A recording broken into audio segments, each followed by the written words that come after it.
नमस्कार साथियों, Uttarakhand police constable का फॉर्म आ चुका है। आज हम आपको सिखाने वाले हैं कि आप UK SSC में उत्तराखंड पुलिस कांस्टेबल का फॉर्म कैसे भर सकते हैं। तो दोस्तों, सबसे पहले आपको आ जाना है UKSSC.net.in वेबसाइट पे। यहाँ पर जब आप आओगे तो आपको ये पेज ओपन हो जाएगा। सबसे नीचे आना है, आपको क्लिक करना है अप्लाई नाउ। जैसे ही आप अप्लाई नाउ पे क्लिक करेंगे तो आपके सामने ये पेज ओपन हो जाएगा। यहाँ पर सबसे पहला क्वेश्चन आपसे पूछेगा कि आपने होमगार्ड के पद पर 3 वर्ष की नियमित सेवा पूर्ण की है। अगर आपने इसे किया है तो आप यस करिए, वरना इसे नो कर दीजिए। यहाँ पे सबसे पहले पूछेगा आपका नाम, तो यहाँ पे आपको अपना नाम फिल कर देना है। नेक्स्ट में चलते हैं। यहाँ पूछेगा आपका पिता का नाम, तो आपको यहाँ पे अपने पिता का नाम फिल कर देना है।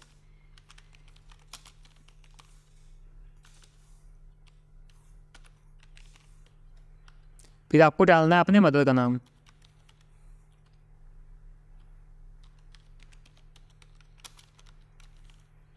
आपको भी जन्मतिथि डाल देनी है। इसके बाद आपको बता देगा कि आप यहाँ पे कितने साल के हो चुके हैं। इसके बाद जेंडर, अगर आप मेल हैं तो मेल, और फीमेल के लिए तो ये फॉर्म है ही नहीं। और डालिए मैरिटल स्टेटस। अगर आप इंडियन हैं तो इंडियन पे क्लिक करिए, अगर आप बाहर से हैं तो आप उस पर भी क्लिक कर सकते हैं। फिर आपसे पूछेगा कि आपने रोजगार पंजीकरण कर रखा है अपने उत्तराखंड का। अगर कर रखा है तो यस करिए, अगर नहीं किया है तो आप नो कर दीजिए। इसके बाद कि आप किसी नौकरी में कार्यरत हैं, इसका मतलब ये है कि आप वर्तमान में कोई जॉब कर रहे हैं।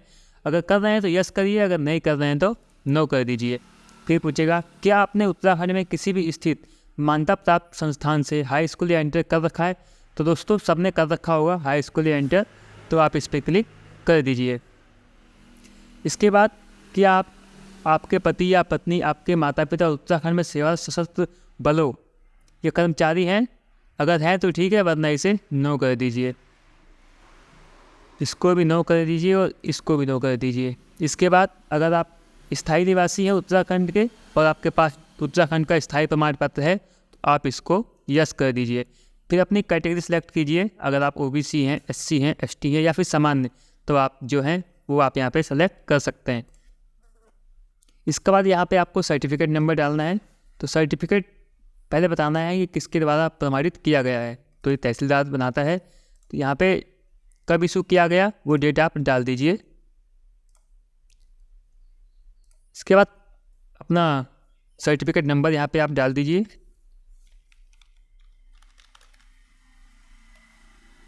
कौन से जिले से आपका सर्टिफिकेट जारी हुआ है वो आप यहाँ पे डाल दीजिए, और कब तक वैलिड है वो अपने आप यहाँ पे आ जाएगा।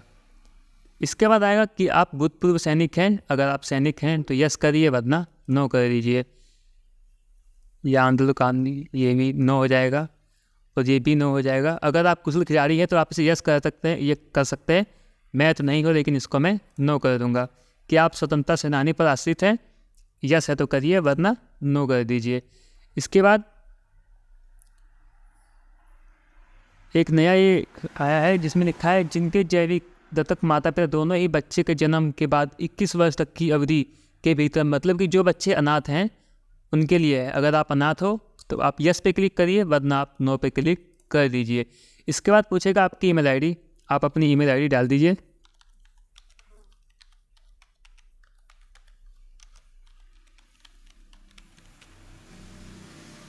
फिर दोबारा डाल दीजिए।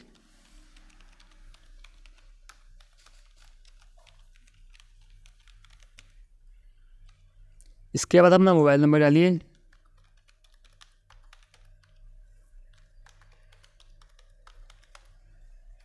यहाँ पे अपना एड्रेस डालिए।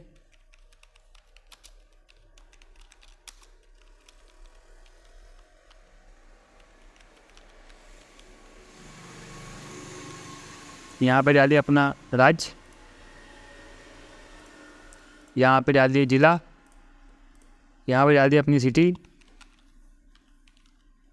और यहाँ पे डाल दीजिए अपना पिन कोड। अगर आपका प्रेजेंट एड्रेस और परमानेंट एड्रेस सेम है तो आप यहाँ पे क्लिक कर दीजिए।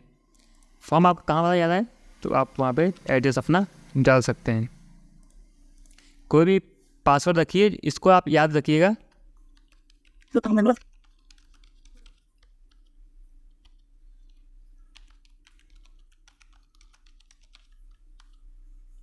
यहाँ पे सिक्योरिटी की डालिए जो सामने लिखा हुआ है।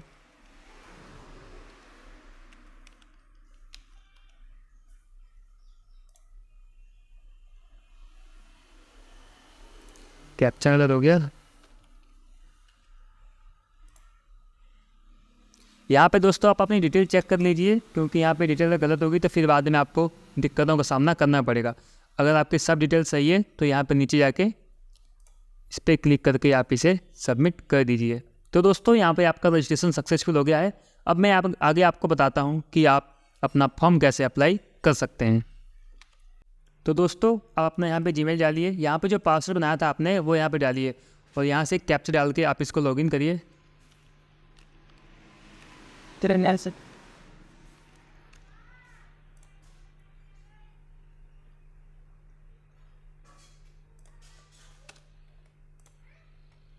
जैसे ही आप इसे लॉगिन करोगे आपके सामने ये पेज खुल के आ जाएगा।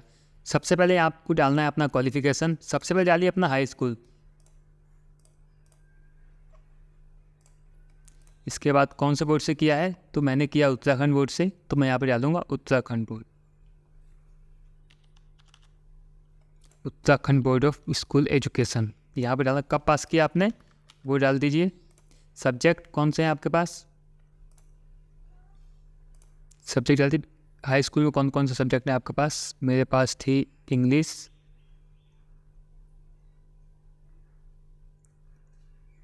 मैथ, साइंस, सोशल स्टडीज़ और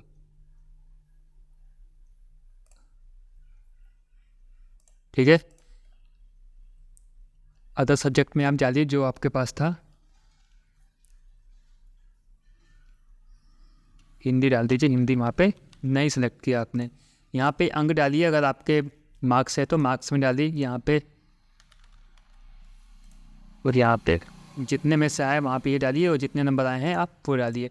यहाँ पे कर दीजिए ऐड एजुकेशन क्वालिफिकेशन। इसके बाद आपको इंटर का डिटेल डालना है। इंटर डाल के कौन से स्कूल से किया है, कौन से स्टेट से किया है और कौन से बोर्ड से किया है, तो हमने किया है उत्तराखंड बोर्ड से। ये भी कब पास किया है वो डालिए यहाँ पे और सब्जेक्ट डाल दीजिए इकोनॉमिक्स, इंग्लिश,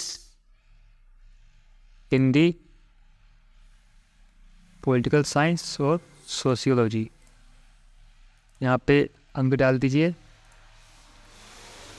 जितने आए हैं वो आप यहाँ पे डालोगे और जितने में से आए हैं वो यहाँ पे। फिर क्लिक कर देना है ऐड एजुकेशन क्वालिफिकेशन पे।